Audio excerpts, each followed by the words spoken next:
അനീതിയുടെ മണ്ണിൽ ഗർജിക്കുന്ന സിംഹമായി തുർക്കി നിലകൊള്ളുമ്പോൾ പശ്ചിമേഷ്യൻ രാഷ്ട്രീയത്തിലെ സമവാക്യങ്ങൾ അടിമുടി മാറുകയാണ്. കേവലം വാക്കുകൾ കൊണ്ടുള്ള പ്രതിഷേധം മാത്രമല്ല, മറിച്ച് ഇസ്രായേലിന്റെ നെഞ്ചുറപ്പിനെ വെല്ലുവിളിക്കുന്ന ആർജവമാണ് പ്രസിഡന്റ് റജബ് തയ്യിപ് എർദോഗൻ ഇന്ന് ലോകത്തിന് മുന്നിൽ കാഴ്ചവെച്ചുകൊണ്ടിരിക്കുന്നത്. ഗാസയിലെ ചോരപ്പുഴയ്ക്ക് കണക്ക് ചോദിക്കാൻ വ്യാപാര ബന്ധങ്ങൾ പാടെ ഉപേക്ഷിച്ചും രാജ്യാന്തര കോടതിയിൽ കക്ഷി ചേർന്നും തുർക്കി നടത്തുന്ന നീക്കങ്ങൾ ഒരു മുന്നറിയിപ്പാണ്. ഇസ്രായേൽ കാണിക്കുന്ന ഈ അഹങ്കാരം മറ്റ് രാജ്യങ്ങളോട് കാണിക്കുന്നത് പോലെ തുർക്കിയോട് നടപ്പില്ല. കാരണം ഇത് ഓട്ടമൻ പാരമ്പര്യത്തിന്റെ കരുത്തും ആധുനിക സൈനിക ശേഷിയും സമന്വയിക്കുന്ന മണ്ണാണ്. നാറ്റോ എന്ന വൻ ശക്തി സഖ്യത്തിന്റെ അവിഭാജ്യ ഘടകമായ തുർക്കിയെ ഒന്ന് തൊടാൻ പോലും ഇസ്രായേലിന് കഴിയില്ല. നിങ്ങളുടെ യുദ്ധക്കൊതിയുമായി അങ്ങോട്ട് കയറി ചെന്നാൽ കത്തിച്ചു കളയുമെന്ന് അവർക്കറിയാം. ആധുനിക ലോകക്രമത്തിൽ ഇസ്രായേലിന്റെ ഏകപക്ഷീയമായ നീക്കങ്ങൾക്ക് കടിഞ്ഞാണിടാൻ ശേഷിയുള്ള ഒരേ ഒരു രാജ്യം ഇന്ന് തുർക്കിയാണ്. പശ്ചിമേഷ്യൻ രാഷ്ട്രീയത്തെ കലുഷിതമാക്കുന്ന ഇസ്രായേലിന്റെ ഒരു നടപടിയും തുർക്കിക്ക് മുന്നിൽ വിലപ്പോകില്ല. കാരണം എന്ത് ചെയ്താലും കൃത്യമായി മറുപടി കൊടുക്കാൻ തുർക്കിക്ക് ഇന്ന് ധൈര്യമുണ്ട്.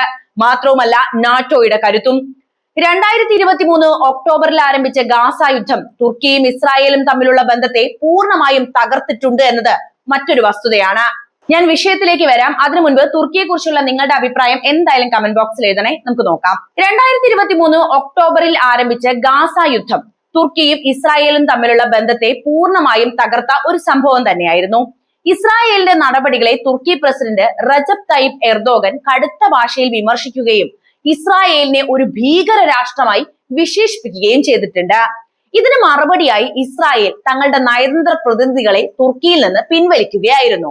ഇസ്രായേലുമായുള്ള എല്ലാ വ്യാപാര ബന്ധങ്ങളും തുർക്കി ഔദ്യോഗികമായി നിർത്തിവെച്ചതും അന്താരാഷ്ട്ര നീതിന്യായ കോടതിയിൽ ഇസ്രായേലിനെതിരെയുള്ള വംശഹത്യാ കേസിൽ കക്ഷി ചേരാൻ തീരുമാനിച്ചതും ഇരു രാജ്യങ്ങളും തമ്മിലുള്ള അകൽച്ച വർദ്ധിപ്പിച്ച ഘടകങ്ങൾ തന്നെയാണ്. ഇവിടെയാണ് തുർക്കിയും ഇസ്രായേലും നേരിട്ടൊരു യുദ്ധത്തിലേക്ക് നീങ്ങുമോ എന്ന ചോദ്യം ആഗോളതലത്തിൽ ചർച്ച ചെയ്യപ്പെട്ടത്. എന്നിരുന്നാലും ഒരു പൂർണ്ണമായ സൈനിക ഏറ്റുമുട്ടലിലേക്ക് കാര്യങ്ങൾ നീങ്ങുന്നതിന് ചില തടസ്സങ്ങൾ ഇവിടെയുണ്ട്. ഒന്നാമതായി, തുർക്കി ഒരു നാറ്റോ അംഗരാജ്യമാണ് എന്നതാണ്. ഇസ്രായേൽ ആകട്ടെ അമേരിക്കയുടെ ഏറ്റവും അടുത്ത സഖ്യകക്ഷിയും. ഇത്തരം ഒരു സാഹചര്യത്തിൽ ഇരു രാജ്യങ്ങളും തമ്മിലുള്ള യുദ്ധം ലോകക്രമത്തെ തന്നെ ബാധിക്കുമെന്നതിനാൽ അമേരിക്കയും മറ്റ് പാശ്ചാത്യ ശക്തികളും ഇതിനെ ശക്തമായി എതിർക്കുക തന്നെ ചെയ്യും. രണ്ടാമതായി, സൈനികമായി നോക്കുകയാണെങ്കിൽ രണ്ട് രാജ്യങ്ങളും അത്യാധുനിക ആയുധശേഷി ഉള്ളവരുമാണ്. ഒരു യുദ്ധമുണ്ടായാൽ ഇരുപക്ഷത്തും കനത്ത നാശനഷ്ടങ്ങൾ വരുത്തുമെന്ന ബോധ്യം ഇരു രാജ്യങ്ങൾക്കുമുണ്ട്. പക്ഷേ സിറിയയിലെയും ലെബനിലെയും സാഹചര്യങ്ങൾ ഇരു രാജ്യങ്ങളെയും പരോക്ഷമായ ഏറ്റുമുട്ടലിലേക്ക് നയിക്കാനുള്ള സാധ്യത നമുക്ക് കാണാവുന്നതാണ്. സിറിയയിൽ തുർക്കിയുടെ സ്വാധീന മേഖലകൾക്ക് സമീപം ഇസ്രായേൽ നടത്തുന്ന വ്യോമാക്രമണങ്ങൾ പലപ്പോഴും സംഘർഷഭരിതവുമാണ്.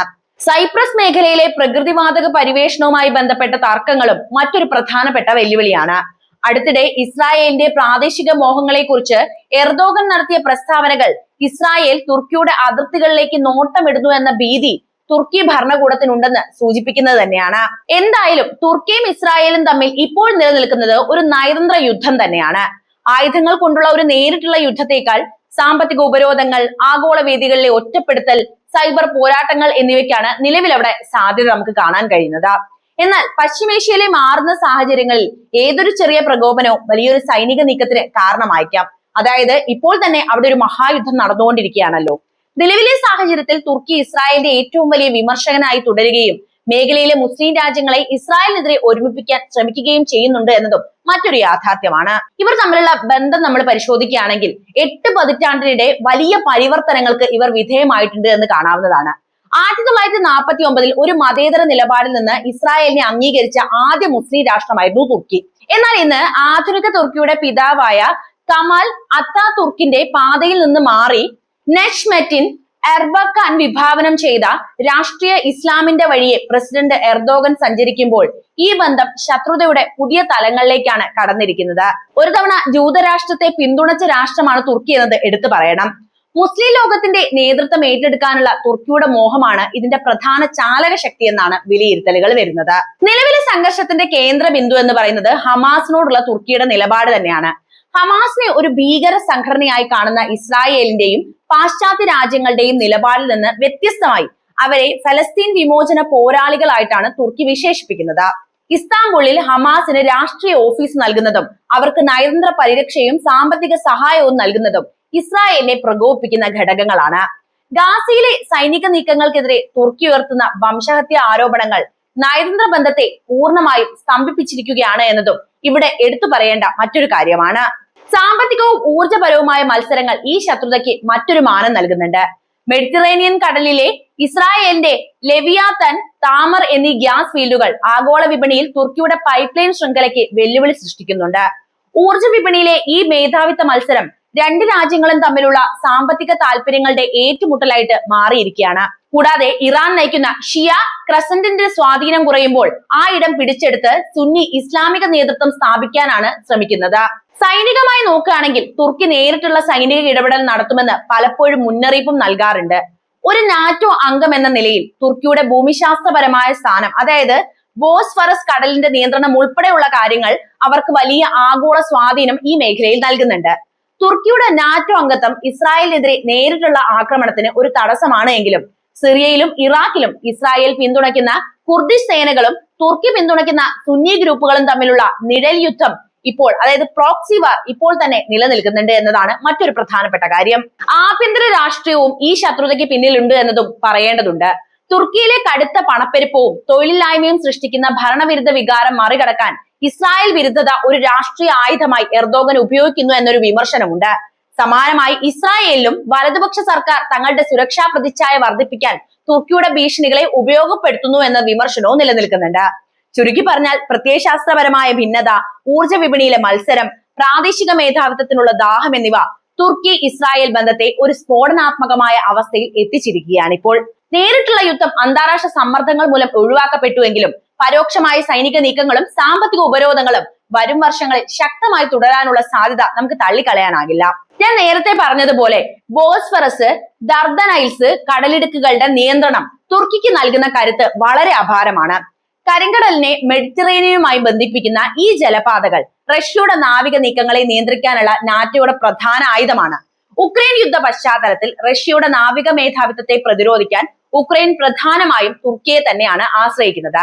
ഈ തന്ത്രപരമായ സ്ഥാനം കാരണം ഇസ്രായേലുമായി എത്ര കടുത്ത ശത്രുതയിലായാലും തുർക്കിയെ പൂർണ്ണമായും കൈവിടാൻ പാശ്ചാത്യ രാജ്യങ്ങൾക്ക് ഇവിടെ സാധിക്കുകയുമില്ല. ഇസ്രായേലിന്റെ കരുത്ത് എന്ന് പറയുന്നത് അമേരിക്ക അടക്കമുള്ള പാശ്ചാത്യ ശക്തികളുമാണ്. ഇസ്രായേലിനെതിരെ തുർക്കി സ്വീകരിക്കുന്ന കടുത്ത നിലപാടുകൾ അമേരിക്കയെയും മറ്റ് നാറ്റോ രാജ്യങ്ങളെയും വലിയ നയതന്ത്ര പ്രതിസന്ധിയിലാക്കുന്നുണ്ട് എന്നത് മറ്റൊരു കാര്യമാണ്. സിറിയയിലും ലിബിയയിലും തുർക്കി നടത്തുന്ന സൈനിക ഇടപെടലുകൾ ഇസ്രായേലിന്റെ സുരക്ഷാ താല്പര്യങ്ങളെ നേരിട്ട് ബാധിക്കുന്നുമുണ്ട്. സിറിയയിൽ അസദ് ഭരണകൂടത്തിന്റെ പതനത്തിന് ശേഷം അധികാരത്തിൽ വന്ന പുതിയ ഇസ്ലാമിസ്റ്റ് വിഭാഗങ്ങൾക്ക് തുർക്കി സൈനിക പിന്തുണ നൽകുന്നത് ഇസ്രായേലിന് വലിയ ഭീഷണിയായിട്ട് അവർ കാണുന്നുണ്ട്. മുമ്പ് ഇറാൻ നയിച്ചിരുന്ന റെസിസ്റ്റൻസ് ഓഫ് ആക്സിസ് ദുർബലമാകുമ്പോൾ ആ സ്ഥാനത്തേക്ക് തുർക്കി എത്തുന്നതായി ഇസ്രായേൽ വിലയിരുത്തുന്നു. അതായത് ഇറാനേക്കാൾ ശക്തമായ സാമ്പത്തിക, സാങ്കേതിക, സൈനിക ശേഷിയുള്ള ഒരു രാജ്യം തങ്ങളുടെ അയൽപക്കത്ത് സ്വാധീനം ഉറപ്പിക്കുന്നത് ഇസ്രായേലിനെ ആശങ്കപ്പെടുത്തുന്ന പ്രധാനപ്പെട്ട ഘടകമാണ്. 2026 ഏപ്രിലെ റിപ്പോർട്ടുകൾ പ്രകാരം തുർക്കി ആഭ്യന്തരമായി വലിയ സൈനിക തയ്യാറെടുപ്പുകൾ, അതായത് മിലിറ്ററി മൊബിലൈസേഷൻ നടത്തുന്നുണ്ട് എന്ന് പറയുന്നുണ്ട്. ഡ്രോണുകളുടെയും മിസൈലുകളുടെയും ഉൽപാദനത്തിൽ തുർക്കി കൈവരിച്ച പുരോഗതി ഇസ്രായേലിന്റെ അയൺ ഡോം പോലുള്ള പ്രതിരോധ സംവിധാനങ്ങൾക്ക് പോലും വെല്ലുവിളി സൃഷ്ടിക്കുന്നതാണ്. സിറിയൻ മണ്ണിൽ വെച്ച് ഇരു രാജ്യങ്ങളുടെയും സൈന്യങ്ങൾ തമ്മിൽ ഏറ്റുമുട്ടാനുള്ള സാധ്യത മുൻകാലത്തേക്കാൾ ഇന്ന് വളരെ കൂടുതലാണെന്നും നമുക്ക് ഇവിടെ നിന്ന് വിലയിരുത്താവുന്നതാണ്. ഇസ്രായേൽ പിന്തുണയ്ക്കുന്ന കുർദിഷ് സേനകളെ തകർക്കുക എന്ന ലക്ഷ്യത്തോടെ തുർക്കി നടത്തുന്ന നീക്കങ്ങൾ ഇസ്രായേലുമായുള്ള നേരിട്ടുള്ള സംഘർഷത്തിലേക്കാണ് വഴിമാറുക. കൃത്യമായിട്ട് പറയുകയാണെങ്കിൽ ഇസ്രായേൽ ഇപ്പോൾ നേരിടുന്നത് മുമ്പത്തെ പോലെ കേവലം സായുധ ഗ്രൂപ്പുകളെ മാത്രമല്ല, മറിച്ച് വൻ സൈനിക ശേഷിയുള്ള ഒരു ജനാധിപത്യ രാഷ്ട്രത്തെയാണ്. തുർക്കിയുടെ രാഷ്ട്രീയ ഇസ്ലാം അജണ്ടയും മെഡിറ്ററേനിയനിലെ ഊർജ്ജ താല്പര്യങ്ങളും സിറിയയിലെ സ്വാധീനവും ചേരുമ്പോൾ അതൊരു സ്ഫോടനാത്മകമായ മിശ്രിതമായിട്ടാണ് മാറുന്നത്. ഒരു നേരിട്ടുള്ള യുദ്ധം ആഗോള സമ്പദ് വ്യവസ്ഥയെ തകർക്കുമെന്നതിനാൽ അന്താരാഷ്ട്ര സമൂഹം ഏറെ ജാഗ്രതയിലാണ്. എങ്കിലും ഇസ്രായേൽ തങ്ങളുടെ പ്രഥമ ശത്രുവായിട്ട് തുർക്കിയെ പ്രഖ്യാപിക്കുന്ന ഒരു കാലഘട്ടത്തിലേക്കാണ് നയതന്ത്ര നീക്കങ്ങൾ വിരൽ ചൂണ്ടുന്നതെന്ന് കൃത്യമായിട്ട് നമുക്ക് വിലയിരുത്താം. പശ്ചിമേഷ്യയിലെ രാഷ്ട്രീയ സ്വാധീനത്തിന് വേണ്ടി ഏത് രാജ്യത്തിന്റെയും പരമാധികാരത്തിന് മേൽ കൈകടത്തുന്ന ഇസ്രായേലിന് തക്കതായ മുന്നറിയിപ്പ് തന്നെയാണ് തുർക്കി നൽകുന്നത്. മറ്റ് രാജ്യങ്ങളെ പോലെയാണ് നിങ്ങൾ തുർക്കിയെ കാണുന്നത് എങ്കിൽ കത്തിച്ച് ചാമ്പലാക്കാൻ തുർക്കിക്ക് ഒരു മടിയും കാണില്ല. ഇസ്രായേലിന്റെ ഹുങ്കിനെ പടിക്ക് പുറത്തു നിർത്താൻ തുർക്കിക്ക് വളരെ എളുപ്പത്തിൽ സാധിക്കും. എന്തുകൊണ്ട് ഇസ്രായേൽ തുർക്കിയെ മാത്രം ലക്ഷ്യമിടുന്നില്ല? അതിന്റെ കാരണം വളരെ വ്യക്തമാണ്, നാറ്റോ അംഗത്വം തന്നെ. ഇന്ന് ഇസ്രായേലിനൊപ്പം താങ്ങും തണലുമായി നിൽക്കുന്ന അമേരിക്ക അടക്കമുള്ള പാശ്ചാത്യ ശക്തികൾ അങ്ങനെ ഒരു യുദ്ധം ഉണ്ടാവുകയാണെങ്കിൽ അവിടെ നിലയുറപ്പിക്കുക തുർക്കിക്കൊപ്പമാണ്. അതുകൊണ്ട് തന്നെയാണ് ഇസ്രായേൽ ഇന്ന് വലിയ രീതിയിൽ തുർക്കിയെ ഭയക്കുന്നത്.